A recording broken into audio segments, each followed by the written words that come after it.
Hello, everyone. Welcome back. I am Christine Dixon of The Ordinary Sacred, and I'm going to do a new series on IFS 101. Now, I have a self-paced course with all of this material that you can get all in one place by going to my website, theordinarysacred.com. But what I wanted to do was really to offer it in little pieces in YouTube videos. So basically, the basics of IFS, all the good things that you need to know. And I'm going to begin sharing my screen, the PowerPoint here. So today we're going to talk about, let me make myself bigger so you can see me a little bit better. All right, hopefully that works. So this is just looking into what are the major tenets of internal family systems.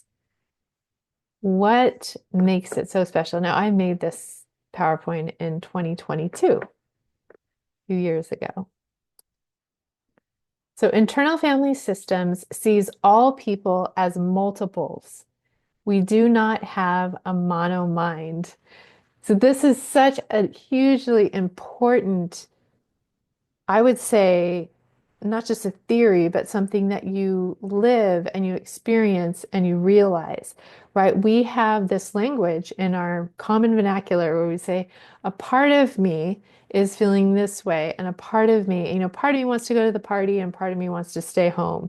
Or part of me is really excited and part of me is a little apprehensive, right? And so we use this language of parts, recognizing that we have um, many different parts inside of us. There were not just one. Now, some people have a hard time with this. Sometimes people will say, are you saying I'm crazy? Because they likely have parts who have been burdened with the idea of multiple personalities or dissociative identity disorder, which is really just basically how we all are. We all have these personalities, but when someone has gone through really extreme, severe trauma, their parts will fragment and separate even further to where they're not aware of one another. And that's where you'll get dissociative identity disorder. But the basic nature of the mind for all of us is that we are multiples, that we have many different parts within us. And so if you do have parts that resist that idea, I would just gently encourage them to experiment or observe yourself and other people. Um, for example, recently I was watching the show Shrinking, and it's about several people who are psychologists, but the main guy is a psychologist and a therapist, and he has this guy that uh, is a veteran and he has father wounds with his father. Anyway, he's talking to him in the kitchen, and he's uh, the the client is basically saying how terrible his father is. And so then the therapist says, "You're right. Oh my gosh, he really hurts you." And then he comes back and lashes out and says, "How dare you talk terrible about my father? My father took care of me and provided for me."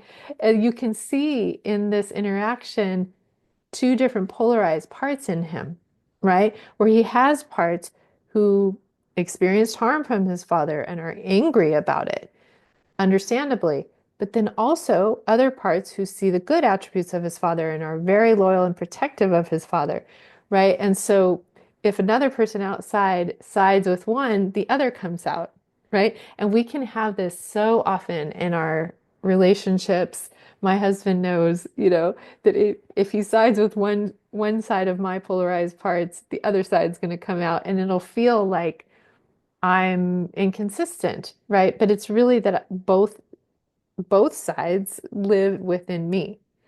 And so it really helps us understand ourselves and understand other people. And so the second most common response, or equally common response I get from people about this is, so you're saying I'm not crazy, which is true. You are not crazy. No one is. So the second point I really want to make about internal family systems is that it does not pathologize anyone.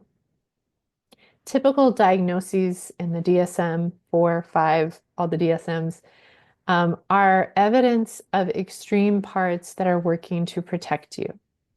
Now, this doesn't mean that sometimes diagnoses are not helpful to people.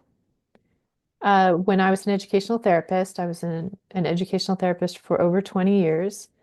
It was really interesting, kind of like those two responses I was saying, are you saying I'm crazy, or so you're saying I'm not crazy? When I would diagnose someone's child with dyslexia or ADHD or auditory processing or something like that, there would be different responses. Sometimes it was a relief because I said, oh my gosh, there's something legitimately wrong, legitimately different with me that makes it harder for me. I'm not just lazy, as people are saying, or something like that. But for other people, the label, the pathology became a burden because it was like, oh no, woe is me. I have this scary, terrible diagnosis, or my child does.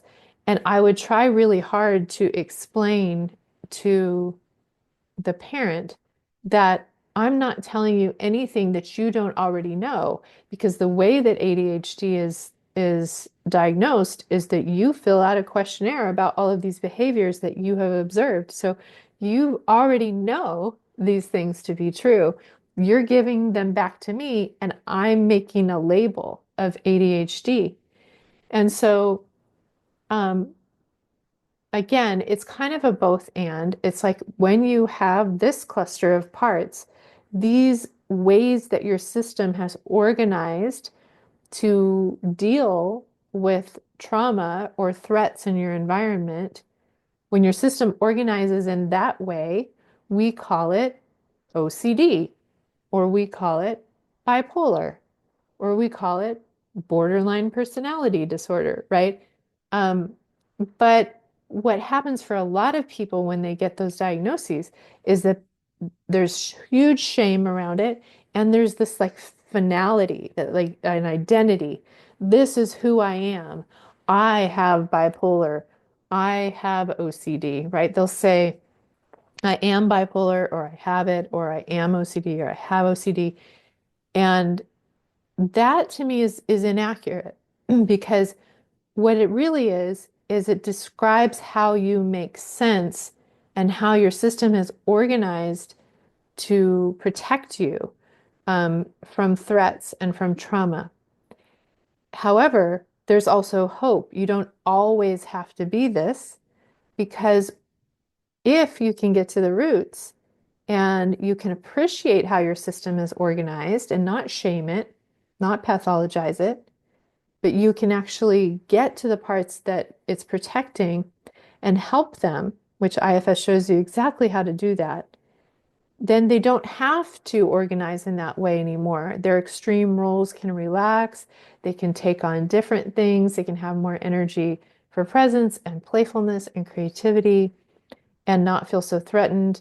And your system will not look like someone with this pathology. The other issue that often happens is that when you get this diagnosis, the only avenue that you're given, especially from a psychiatrist or a doctor, is medication. You need to medicate those parts in order to function in everyday life, and you're going to have to medicate yourself for the rest of your life, right? It's kind of a life sentence. Um, and I'm not 100% opposed to medications, because to me, they're essentially used by our manager parts to help manage firefighters or help the system relax for a certain time so that uh, certain parts can be healed and helped, and then they're not needed anymore. But I definitely don't think that medication should ever, especially for mental health, should ever be a life sentence. But unfortunately, it often is, because we're not getting to the roots, or because the body itself becomes addicted And so when we try to get off the meds, there are severe withdrawal symptoms. And anyway, I don't need to go all into a rant about that. But that's why it's really important to me and really refreshing to me that IFS does not pathologize and instead gets really curious about what happened to you? How do you make sense? And I have a whole series where I talk about different pathologies from an IFS lens and what parts are doing what and why. Okay. Internal family systems also recognizes the positive intention of every part, even if they are extreme or ineffective. In IFS, we move toward quote unquote difficult parts with non-judgmental curiosity rather than trying to fight or manage them. And that would be other parts that do that. Very well-meaning parts that who also have good intention. So a big phrase in IFS is no bad parts, right? And sometimes people get frustrated by this because they say that's delusional, like you're not being truthful. My part that self-harms, you're saying is good, right? Or my part that lies, or my part that uh, has a drug addiction or rages at people and abuses other people, you're saying it's good, right? And so it's really important to understand that what we're saying is that every part has good intention. That does not mean that it always has good impact. So I like to kind of distinguish intention from impact. You can simultaneously recognize that an inner critic who bullies your other parts and leads them to want to die, right? And causes a lot of suffering inside, has a negative impact on the other parts in your system. Or say a part who rages and hurts people outside of you has a negative impact on your relationships and on other people. However, even the most extreme parts, suicidal parts, self-harming parts, very harsh inner critics, raging parts, addicted parts, I guarantee you that they have a good intention, that what they're doing, they believe is helping you or even saving your life. And if you can come to them with curiosity, this often, IFS explains how to do this, but this means that the parts of you who are afraid of them or who are critical and judgmental of them want them to stop. If they can relax back and give you some space, you will naturally feel curious. Why do you do this? Why do you think cutting me helps me? Right? Because the truth is that these extreme parts cannot stop doing what they're doing until what they protect is healed. It's like they are the sole caretaker of a newborn baby, and they are not going to go out partying with you unless that baby's taken care of and they can feel good about it, right? So if someone else is taking care of the baby or the baby grows up and is self-sufficient, then they can go off and do their thing, but not a moment sooner, right? So they're actually being very faithful to whatever they protect. But once what they protect is healed, they can very naturally stop self-harming, feeling suicidal, binging and addictive behavior, raging, all those things. So I hope that makes sense. What internal family systems often is seeking to do is to update a system stuck in the past.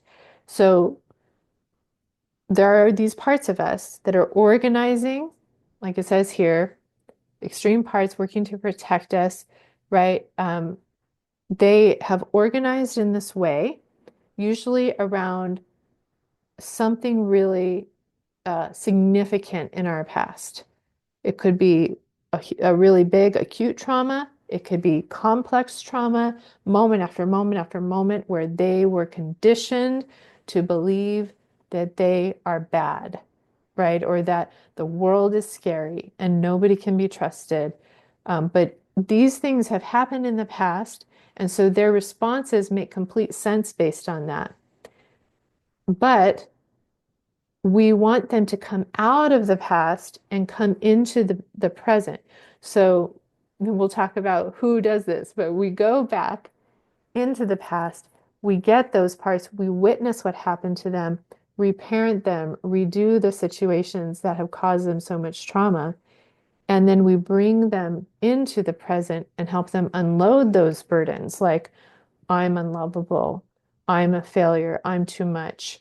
Um, we help them release that so then the system can be updated and we can actually live in the present and respond to whatever's happening in the present. So if there is a threat in the present, we can respond to it. But if there's actually not a threat in the present, we can respond to that appropriately as well. We can be uh, present with what is and not actually responding to the past. Okay. The next one says that IFS knows that protective parts, well, I already said this, will continue to do their job until the vulnerable parts they protect are healed. This is so foundational and so helpful to understand because, and you, as you go in with curiosity and listen to your parts, you will hear their logic, you will hear how they make sense, and your other parts will get more and more they will trust more and more that every part makes sense and has a reason why they're doing this, has a good intention, is protecting something. As you begin hearing their stories, they'll see the pattern. And so then with a future part that's acting up really extreme, they'll be like, oh my gosh, I hate this part. I hate that it's doing this. I don't know why it's doing this, but I do know that there's a reason, even though I don't know what it is yet, but I'm curious to find out what it is. And your system will more and more trust the process and really have trust in this understanding that every part is protecting something, cannot stop what it's doing until what it protects is healed. Okay. I think, is this the last one? Oh, yeah, let me go back. So, internal family systems sees each person as their own primary caregiver.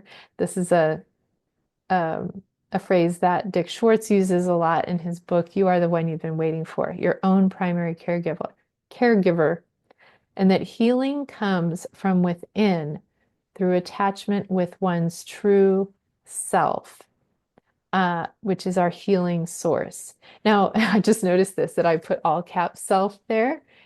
Um, but there's actually a distinction in what Dick talks about with the capital S self, which would be capital S lowercase ELF. And that's kind of our localized self that lives within us. And usually the all cap self is means the self that really is what some people will call consciousness. I call capital L love, that is what is in the whole universe all around us that makes up everything in the cosmos. And so the all cap self, in my opinion, and again, I'm just trying to describe an experience, is this energy source that we tap into, and then through usually the right part of our brain, we bring it into our own awareness, into our own inner family through the capital S self that is localized within us. And the capital self in me and the capital self in you has the same qualities. It's really connected in many ways by the all cap self. And I know this may sound to some of your parts like very spiritual and ethereal. I like to tell people I don't ever expect you to believe anything that I say as a theory, in faith, just believe this in this capital S self. I really would encourage you to check it out, to observe, and to experience it. That's my biggest hope, is that people really experience it, because just like you'll begin seeing that you are multiple and that you have lots of different ripples in the water, agitations in your mind and in your body that get activated all through the day, that are evidence of different parts that are coming up. You also have this ground of being, this presence that can hold and encapsulate all of it in loving awareness. And it's the relationship between our capital S self and all of the parts that creates healing. And we need both. In these bodies, these physical bodies on this planet, we need our parts to help us survive. They protect us. They help us thrive on this planet in so many ways.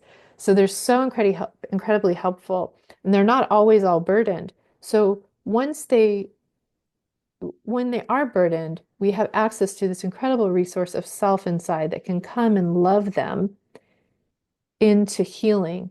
And then they can take on their naturally supportive roles with self as the leader of the system. So it's very symbiotic. We need both self and parts. And it's just such a hopeful model. And it has transformed my life. It has healed so many deep-seated traumas for me and helped me with really extreme parts. I've seen it help many clients and people that I've worked with in my groups. So I just really want to offer you hope, and I hope you continue to stay with me as I go through this series, teaching you everything you would want to know about internal family systems. And if you have any questions about what I shared today, um, or you want to add anything to it, please feel free to leave that in the comments below.